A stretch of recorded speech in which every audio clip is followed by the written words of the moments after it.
Hello, and welcome back to another update where I cover the latest developments throughout the front line in the Russo-Ukrainian war. It is your host, Weeb Union, and in this one we have several changes as the Ukrainians have had some success in their counter-offensive in the Kursk region. The Russians have advanced further in their own counter-offensive in the Kursk region. They've also managed to fully occupy a town in the Luhansk-Donetsk region. We also see several Russian advances within the Donetsk region in the Pokrovsk, Vuhledar, and other sections of the front line. We start out in the Kursk region, where the Ukrainians have managed to capture the village of Obuchovka, and in a flanking assault, both from the eastern and western flank, they've managed to reach the northern outskirts of Vesele, and the western parts have managed to capture the surrounding forest lines and reach the northwestern outskirts of Veseloe. At the same time, they also flanked from the eastern direction, gaining control over the forest lines east of Veseloe and reaching the northern outskirts of Veseloe. However, there is still a Russian presence here in the northern parts of Veseloe, and they also have a presence in the forest lines north of the town. These Ukrainian advances were confirmed with this geolocated footage confirming Ukrainian presence here north of Veseloe. So we see that the Ukrainians made a successful assault west and east of Veseloe, managing to gain control over the eastern and western outskirts of the village and fighting over the central parts, which remains under Russian control, but a gray zone as there is no confirmation of the situation within the town, only the Ukrainian advances met on the flank. The capture of Veseloe would mean that the open road towards Klushkovo will be accessible to the Ukrainians from the Sumy region and through towards Klushkovo. The Russians still have a fortified line here northeast of Veseloe in the road towards Klushkovo. That will be the next defensive position of the Russians. So a capture of Veseloe for the Ukrainians would mean that they can then expand their offensive operations towards Klushkovo to attempt to cut off the supply line to the Russian offensive operations here in the direction of Svetlikovo and Sutsha. At the same time, the Russians have managed to assault Plechovo, reaching the southern outskirts of the town. This geolocated footage confirms the Russian assault, and with this, we see that both the Russians and the Ukrainians are actively using armored assaults towards the other side's positions in the Kursk region, the objective being to gain control over some of these frontline towns, improving the positions, and then moving on to the supply lines of the other side. The Russians have two options if they manage to capture Plechovo. Either they can redirect their forces to attack Suchia directly from the eastern direction, or they can cross over the river line, fight in the direction of Guev, and flank the Ukrainian positions from the western bank of the river line. The objective would be to connect the southern and northern flanks by capturing Svetlikovo and then moving in the direction of the highway and flanking, gaining control of Guevo, and then flanking from the southern direction to reach and connect by Gogolevka. The objective would be to cut off the entirety of the Ukrainian Kursk incursion. Simply gaining control over Svetlikovo and reaching Gogolevka would operationally encircle all of the Ukrainian forces in the Kursk region. However, attacking from both flanks and gaining control physically over the roads would completely encircle the Ukrainian forces in the Kursk region. But one thing is to cut them off, the other thing is to hold the line once they have cut them off, and therefore we must see a much larger Russian force if they are to hold on to such an encirclement by Gogolevka. And this Ukrainian counterattack by Veseloe could hit the supply lines, stretching out the Russian forces and preventing a strong enough force to hold an encirclement over the Kursk region. The objective could simply be to weaken any Russian offensive to allow them to keep the road open here between the southern flanks of Sutsha and the Sumy region. Meanwhile, in the direction of Vovchansk, the Ukrainians recently recaptured the aggregate plant, and we know this for sure 100% now that the Russians have launched these FAB 3000 bombs in the aggregate plants here in the southern parts of the northern part of Vovchansk. So we see that the Ukrainians have managed to capture the aggregate plant, and they're now being bombarded in those locations. To prevent the Ukrainians from launching further operations, the Russians are hitting any of the Ukrainian positions in the northern bank of the Vovchansk River line. So we see heavy fighting continues in Vovchansk despite it not being any of the main directions of the fighting right now. In the direction of Makiivka, the Russians managed to capture the remaining parts, leaving just a few houses in between the Russian control in the northern and southern parts of Makiivka. With full control over Makiivka and full control over Nevsky, the Russians will now be moving further down south in the direction of Novosadove, Terny, Yambolivka, and Sarishny Torsk. This means that generally the Russians will relocate a lot of their forces in the southern direction. This is as now they have control of the eastern bank of the Terabets river line. It means that they need fewer soldiers to protect the flank, and therefore they can focus more on offensive operations further down south along the river line. In the direction of Donetsk, the Russians have advanced further along the residential area northwest of the prison area and along the forest areas.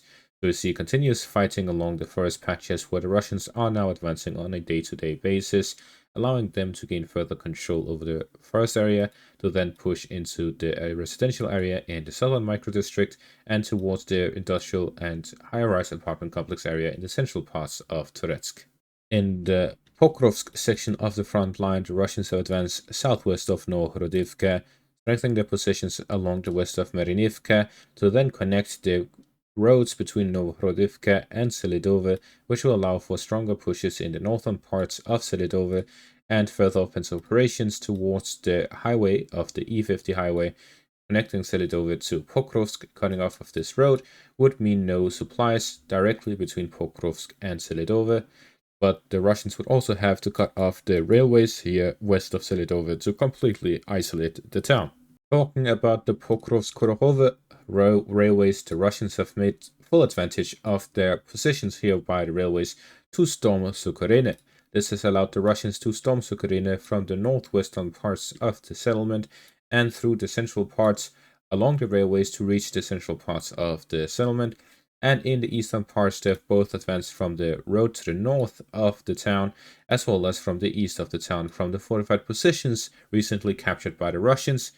With these fortified positions under their control, the Russians have managed to storm the settlement and now have about a third of it under their control.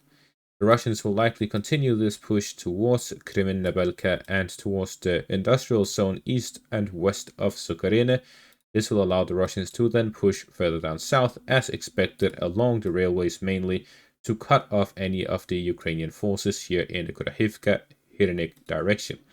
So as we can see, the Russians are continuing both the Pokrovsk and Kurahove offensives at the same time. They also continue their Donetsk offensive, the Makiivka-Serebets River push, and the Vuhledar offensive, where the Russians are pushing here west of Vuhledar, expanding their general zone of control here from the Konstanivka direction in the north all the way to Simultaneous in the south. There is constant positional fighting in this section of the front line as the Russians continue the siege of Vuhledar and at the same time continue pushing along the flanks. It is reported that the Russians have sent reinforcements to the flanks of Vuhledar to strengthen their positions on the northern bank of the river line and to take full advantage over the control of Vuhledar once they capture it. The Russian objective will be that once they capture the settlement of Vuhledar, they will launch offensive operations in the direction of Bohoyavlenka, Novokrainka, and this general area here south of Kurahove. The objective would be to capture as many of these settlements as possible before the Ukrainians stabilize their front, and this is exactly what they are capable of doing now that they have enough numerical superiority. The Russians have enough forces to constantly rotate out their forces to prepare for a new offensive once their current one ends. The siege of Vuhledar this time around, the battle itself and the siege, has lasted less than a month, despite the developments becoming very slow as soon as Russians actually entered the settlement. The Russians have been building up their forces to continue their offensive operations, so Vuhledar will not be the end of this push. Instead, it is just the beginning, as the Russians continue developing offensive operations here in the south. If we zoom out in the Donetsk region and paint an arrow every area the Russians are launching offensive operations, we start to see the connection between all of them. We see a push in the direction of Vuhledar towards Kursk from the north, in the direction of Pokrovsk from the east, in the direction of Donetsk and New York towards Konstantinivka, in the Bakhmut direction towards Chasiv Yar, in the Liman direction from the north along the Sirbits River line, in the Peshani direction towards the Uskar River line. And we see that in general, the northern part is disconnected from the rest of it, as in the northern parts we have the Uskar River line and the Severodonetsk River line, which isolates this northern section of the front line from the rest of it. Therefore, these two are connected, the one in the Kupiansk section and the one in the Liman section. However, it is disconnected from the remaining parts. Instead, we see that there are three main targets. There is the city of Konstantinivka in between Donetsk and Chasiv Yar, so that is its own offensive, so we have two offensives now. And then we have a third one, which is the target of Pokrovsk, Kursk, and Vuhledar. All three of these are connected, as it is a push towards the southwestern edge of Donetsk. The objective here is to flank the positions in the second offensive, the Chasiv Yar and Donetsk direction towards Konstantinivka. The objective is to gain control over these supply hubs in the southwestern parts of the Donetsk region to then flank the Vovchansk-Konstantinivka line to gain full control over the Donetsk region. In the northern flank, the objective is to have the Uskar River line as a flank to protect against the Kharkiv region, preventing the Ukrainians in that direction from supplying and helping the Ukrainian forces in the Donetsk region, gain control over Liman to then push towards the northern flank of Sloviansk, keeping it within the fire control of direct artillery from Liman towards Sloviansk. So we see that the general situation in the Donetsk region is that there is three major offensives taking place at the same time, all going in the same direction, and that is the Sloviansk-Konstantinivka line, which is the main defenses of the Donetsk region. In conclusion, these three offensive operations is to allow the Russians to gain control over the Donetsk region and the eastern bank of the Uskar River line. This will allow the Russians to significantly improve their positions, and if the war continues, to then push in the direction of the Dnipro city by the Dnieper River line, in the direction of Izium, flanking Kharkiv, or even pushing in the direction of Poltava. All of this would be an open field for the Russians, as we see all of the fortified positions are in the Zaporizhia and Donetsk regions. If they gain full control of Donetsk, then these fortified positions would be theirs, and if they manage to gain control of that, they would also allow them to flank the Ukrainian fortified positions in the Zaporizhia direction, and then push in the directions of the cities of Dnipro, Poltava, and Kharkiv behind their fortified lines. And that is going to be all for this update. Thank you all for watching. Make sure to leave a like, subscribe, and check out my Patreon for additional content. You can check out my YouTube membership as well. Thank you all for watching and have a great day.